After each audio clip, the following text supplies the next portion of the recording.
Hello NEET aspirants, अब तक तो सबको अपनी रैंक पता लग ही गई होगी और जो तुम्हारे एम्स दिल्ली में जाने के सपने थे वो टूट चुके होंगे। बट कोई नहीं, आज की वीडियो में हम ये इंश्योर करेंगे कि आपको आपकी रैंक के लिए सबसे बेस्ट कॉलेज मिले। और आपको बेस्ट कॉलेज मिलेगा या नहीं ये सब मैटर करता है चॉइस फिलिंग पे, जिसमें बच्चों को बहुत डाउट होता है कि कौन सा कॉलेज ऊपर भरे कौन सा नीचे भरे, गलत तो नहीं हो जाएगा।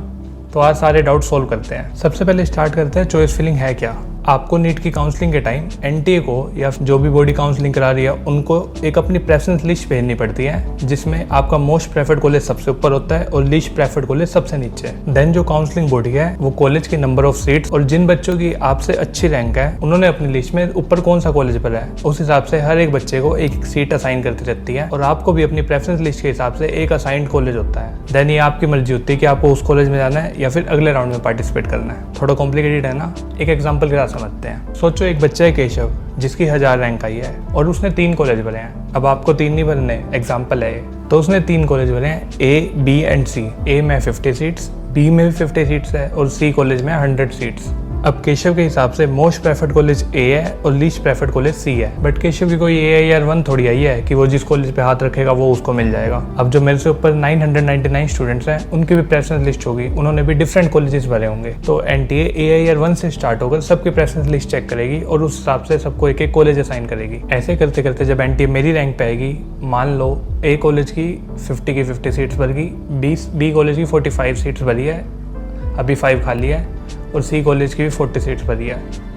तो मुझे मेरी प्रेफरेंस लिस्ट के हिसाब से बी कॉलेज अलॉट हो जाएगा क्योंकि उसकी सीट्स अभी खाली है। अब मेरा मोस्ट प्रेफर्ड कॉलेज तो ए था बट मुझे ए नहीं मिला, मुझे बी मिला है। अब अगर मैं सी कॉलेज को बी से ऊपर भर देता तो मुझे सी कॉलेज मिल जाता, जिससे मुझे पूरी एमए सी कॉलेज में करनी पड़ती, जबकि मुझे बी भी मिल सकता था। देख रहे हो कितनी इंपॉर्टेंट है प्रेफरेंस लिस्ट बनानी। अब मेन क्वेश्चन है प्रेफरेंस लिस्ट बनाएं कैसे। 5 ट्रिक्स बता रहा हूँ, याद रखना, हो सके तो लिख के बनाना। सबसे पहले आपके पास एक list of predefined colleges होनी चाहिए according to their rank. Online मिल जाती है, मुझे मिल जाएगी तो मैं डिस्क्रिप्शन में लिंक डाल दूंगा। देन उस लिस्ट के हिसाब से आपको सबसे पहले ऐसे कॉलेज ढूंढने हैं जो एवरी स्टेट के टॉप ऑफ द कॉलेज है, मतलब इतने अच्छे हैं जिनके लिए आप स्टेट चेंज भी कर लोगे अगर वो आपको मिल जाते हैं। एक पॉइंट याद रखना, ट्राई करना नॉर्थ वाले नॉर्थ में कॉलेज, ईस्ट वाले ईस्ट में, वेस्ट वाले वेस्ट में, साउथ वाले साउथ में। इसके बहुत रीज़न है। एक रीज़न तो है ट्रैवलिंग टाइम बहुत लगता है। ऐसा नहीं है कि आज घर की याद आई और 2 घंटे बाद मैं घर चला गया। बट इससे भी इंपॉर्टेंट रीज़न है लैंग्वेज बैरियर फेस करना पड़ता है। देखो ये जो फील्ड है ना, इसमें तुम्हें कभी ना कभी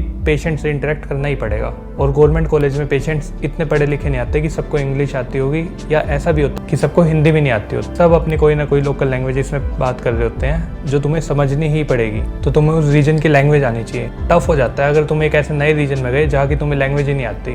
बट बहुत सारे बच्चे करते हैं साउथ से नॉर्थ आते हैं, तो इम्पॉसिबल नहीं है बट टफ है। बट अगर कोई चॉइस बच ही नहीं रही, बहुत कम नंबर है, तो भर दो सारे, कोई ना कोई तो मिलेगा। सेकंड पॉइंट इज जो पुराने बने हुए एम्स है, like AIIMS Delhi, AIIMS Rishikesh, AIIMS Bhopal, AIIMS Jodhpur, इनको ज़्यादा प्रायोरिटी दो रेदर देन नए बने हुए एम्स से। एम्स में जाने के बहुत फ़ायदे हैं। सेंट्रल इंस्टीट्यूट है, फीस कम लगती है, बेटर अपॉर्चुनिटीज़ होती है, बेटर इंफ्रास्ट्रक्चर होगा, कोई बोर्ड नहीं होता। बट जो नए बने हुए एम्स है उस पर तुमने रिसर्च करनी पड़ेगी कि क्या उनका इंफ्रास्ट्रक्चर पूरा बना हुआ है, क्या उनका हॉस्पिटल कंप्लीट है, क्या उनके पास वो सारी फैसिलिटीज़ है जो एक बच्चे को चाहिए होती है पढ़ाने के लिए। ये सब है तो ठीक है, नहीं तो थोड़ा नीचे कर दो। थर्ड पॉइंट इज ट्राई करो ऐसा कॉलेज लो जहाँ पर रूरल बॉन्ड बहुत कम हो, क्योंकि आजकल MBBS की वैल्यू बहुत कम है। तो फिर मोस्ट ऑफ द बच्चे नीट PG तो करते ही करते हैं। अगर तुम एक बॉन्ड पूरा भी नहीं कर पाते तो जो उसकी मनी है तुम्हें वो देनी पड़ती है, और अगर वो कम पैसों का होगा तो तुम्हारे लिए ईजी होगा आफ्टर MBBS रीपे करके PG करने की। और अगर 2 कॉलेज हैं और दोनों में ऑलमोस्ट सेम सी चीज़ें हैं और एक कॉलेज में बॉन्ड कम है तो ट्राई करो कम बॉन्ड वाला कॉलेज प्रेफर करो। फोर्थ पॉइंट इज अगर आपके मार्क्स कम है तो ट्राई करो ज़्यादा से ज़्यादा कॉलेज भरो आप अपने लिस्ट में, बिकॉज कॉलेज असाइन होने के बाद आप सोच सकते हो कि आप उन्हें उस कॉलेज में जाना है या नहीं जाना। बट अगर आपको वो कॉलेज मिलेगा ही नहीं तो you don't have any option. Fifth point is एक अपनी प्रेफरेंस लिस्ट बनाओ। बहुत से बच्चे होते हैं जिनको हॉस्टल में रहना होता, तो उनके लिए जो उनकी सिटी में कॉलेज है वही बेस्ट है।